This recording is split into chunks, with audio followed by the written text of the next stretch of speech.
მოგესალმებით მეგობრებო, დადგა მესამე ეპიზოდის დრო და თქვენს წინაშე არის BMW M5 F10.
ავტომობილი, რომელიც არის სრულიად ამ სიტყვის მნიშვნელობით ბრუტალურობის და სპორტული ხასიათის ბუკეტი. ავტომობილი, რომელსაც ერთდროულად შეუძლია მოგანიჭოს სიამონების უდიდესი არეალი და საკმაოდ ბევრი ისეთი პლუსი ახლავს ამ ავტომობილს. მინუსებთან ერთად, რა თქმა უნდა, რომელიც ისე თუ ასე მაინც იმ მინუსებზეც გახუჭინებს თვალს, როდესაც ამ ავტომობილს ყიდულობ. მოდით ვისაუბროთ ამ ავტომობილის ტექნიკურ მონაცემებზე. მოკლედ რომ ავხსეროთ, ეს ავტომობილი აღჭურვილია S63T უძრავით, რომელსაც ახლავს ორი ტურბინა. იგი გამოიმუშავებს 565 ცხენს, თუ არ ვცდები. და დაახლოებით 750 ფარგლებში ნიუტონ მეტრს. დღევანდელ ჩვენ ვიდეოში იხილავთ კადრებს, სადაც შეძლების დაგვარად თუ ეცადეთ გადმოგვეცა მისი ხასიათი და მისი მანევრი, ისე თუ ასე, ხმები და ასე შემდეგ. იქნება ბევრი ყვამლი, იქნება ბევრი ადრენალინი, ის რაც ჩვენ ყველას ძალიან გვიყვარს ავტომობილისგან. ეხა ის საკითხი რომ უკვე მესამე BMW-ია, მოდი მაგაზე არ ვიკამათოთ. მოვა სხვა ავტომობილების ჯერიც. დღევანდელი ჩვენი ავტომობილი, რომლითაც ჩვენ მოძრაობთ, ამ მომენტში გახლავთ სხვათა შორის უკვე სრულიად სხვა მონაცემების. რადიკალურად მე უბრალოდ არ მქონია ამ ავტომობილის დეტალებთან შეხება აქამდე. და ცოტა გამიკვირდა კიდეც მისი შესაძლებლობები და ის ემოცია, რომელიცაც ეს შესაძლებლობები შენ როგორც რიგით მძღოლს გადმოგცემს.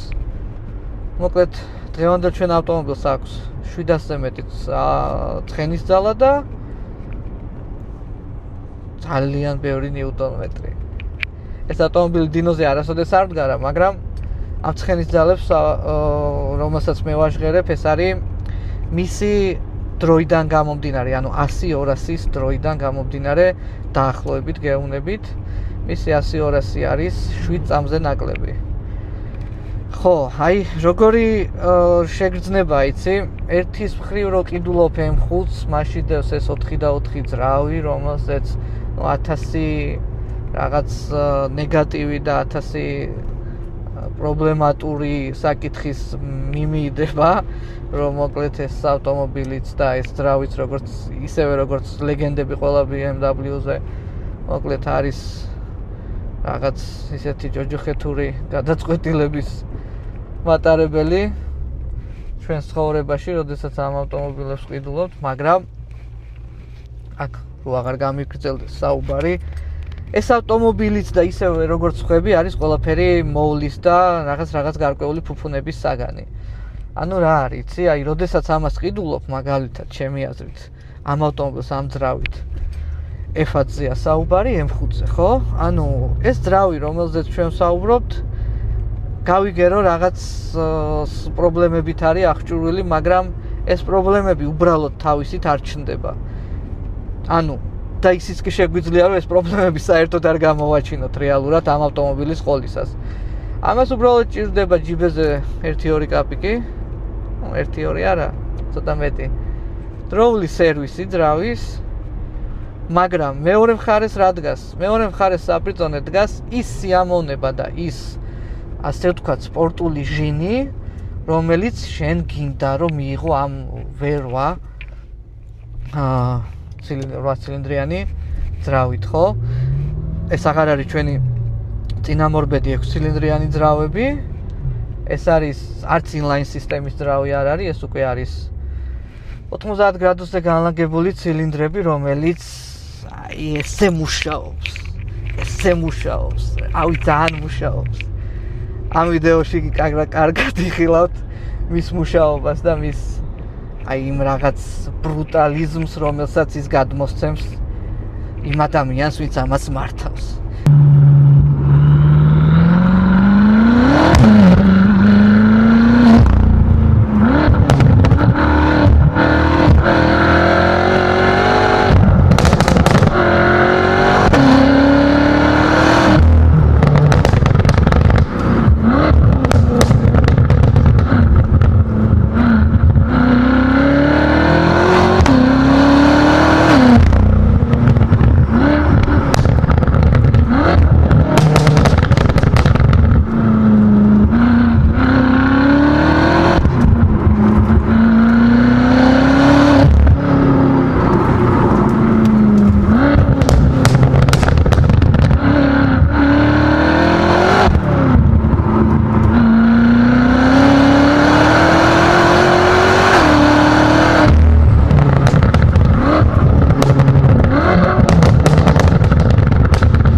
აი ესე უნდა მართო რა, ეგეთი ავტომობილია რა.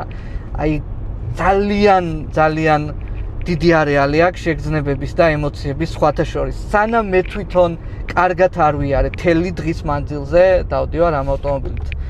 იქამდე სიმართლე რო გითხრა, საერთოდ სხვა წარმოდგენა მქონდა, რომ აი რა ეს F10 და ეს ტლანკი და ეს ის და კაროჩ, მქონდა რაღაც ისეთი ცრუ რწმენები მქონია, სიმართლე რო გითხრა, ამ ავტომობილმა ეს თავად დამიმტკიცა, არ იყო საჭირო აქ არც YouTube-ის და არც ChatGPT-ის დახმარება ამ ყველაფრის მისაღებად.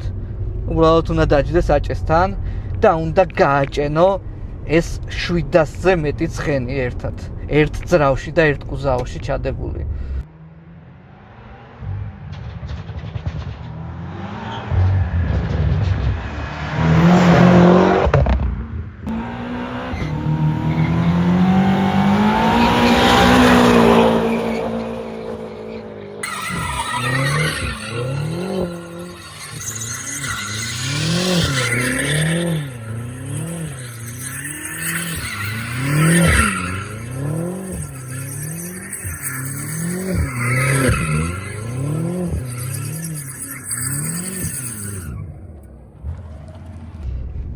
ძალიან კარგად მუშაობს ეს ავტომობილი სინთეზში იმ ტექნოლოგიებთან, რომლითაც არის აღჭურვილი და სხვათა შორის საკმაოდ ტექნოლოგიური ავტომობილი არის ეს. გავიხსენოთ მისი გამოშვების თარიღი. ეს კონკრეტულად 2015 წლიანი ავტომობილი არის. და იმ დროისთვის ეს იყო საკმაოდ მაღალ ტექნოლოგიური ძრავი და საკმაოდ კარგი შედეგის მქონე ავტომობილი.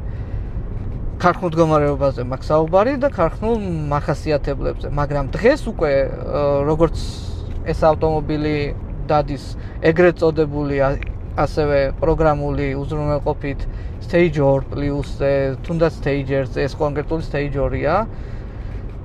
ქარხნული ნაწილებით არის ერთადერთი კაინის ფილტრები დევს ძრავში, კატალიზატორები არ აქვს და ეს ცხენი აქვს და ნუ მოკლედ აი ესე დროში დადის და ეს დროც სიმართლე რო გითხრა არ არის იდეალურ პირობებში გაზომილი, ასე რომ მე ვფიქრობ, რომ საკმაოდ კარგი შესაძლებლობების მქონე ავტომობილია. ამ მომენტში. აი ხა ეს ყოველდღიურად ამ ავტომობილის სიარული ვიღაცისთვის კომფორტია, ვიღაცისთვის შესაძლებელია ამით სიარული.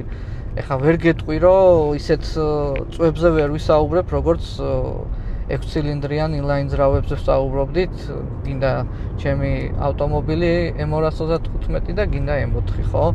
გინდა 440, გინდა 400. ნუ მოკლედ არ ვადარებ ისეთ კატეგორიებს და საერთოდ აქვე პატარაზე რო აგიხსნათ, არც ერთ ავტომობილს თითქმის არც ერთ მოდელს ერთმანეთს არ ვადარებ, იმიტომ რომ ყველა ინდივიდუალურად ძალიან მაგარი ავტომობილია და ყოველთვის გამოინახება ყველა მოდელის მყარებელიც და არამყარებელიც. ხო, ეს უბრალოდ მარტივი ასე ვთქვათ ფილოსოფია არის, რომ ნუ არც გემოვნებაზე არ დაობენ და ნუ თან ხა ყველაფერს გამოუჩნდება თავისი, ასე ვთქვათ, ფანი და თავისი პირიქით ის ადამიანი, ვინც დაიწუნებს. ეს ავტომობილი თავისი მაღალი ტექნოლოგიური ძრავის გარდა ასევე აღჭურვილია 7 საფეხურიანი DCT გადაცემათა კოლოფით, იდეალური სინთეზია, არაფერს ზედმეტს აღარ ვიტყვი აქ. დაკიდების სისტემა იდეალური, როგორც კომფორტის თვალსაზრისით, ასევე სპორტული ხასიათის თვალსაზრისით. საკმაოდ სხვათა შორის როგორც წეგანა აღნიშნე, იმიტომ გამიცრუდა იმედები, რომ მე არ მეგონა თუ ეს რაღაცა დიდი ბეგემოტი ესე იმართება. აი უბრალოდ ეს ავტომობილი უფრო იცი როგორია, აი ჯერ ხო თავისი სისტემიდან გამომდინარე, ხო? აი სრულ მართვას გაძლევს შენ. ანუ შენ ხდები ამ გემის შტურმანი. ანუ შენ ხარ ამ ყველაფრის, ამ ემოციის, რომელიც შენ აი მე ადგა გამოუშვა ეს M5, მოკლედ შენ ადექი იყიდე და იმ დღიდან შენ თვითონ წყვიტავ შენ რა სურვილი და რა ჟინი შეიძლება დაგიკმაყოფილოს ამ ავტომობილმა. რა ემოცია მოგცეს, როგორი შეგრძნებები და ასე შემდეგ. სრულიად ასე ვთქვათ, დიდი არეალი აქვს, მოკლედ იმისთვის, რომ მიიღოს სპორტული ავტომობილის მართვის გამოცდილება. ისევე როგორც სხვა წინა ავტომობილებში. მაგრამ ისევე სპორტული განხრით ვიძახი და რაღაც ემოციებზე, მაგრამ რა თქმა უნდა, ყველას აქვს თავისი ხასიათი და ეს ხასიათი, რომელიც ამ ავტომობილს გააჩნია, დღეს ჩვენ ვიდეოებში მე მგონი საკმარისად კარგად გამოჩნდება.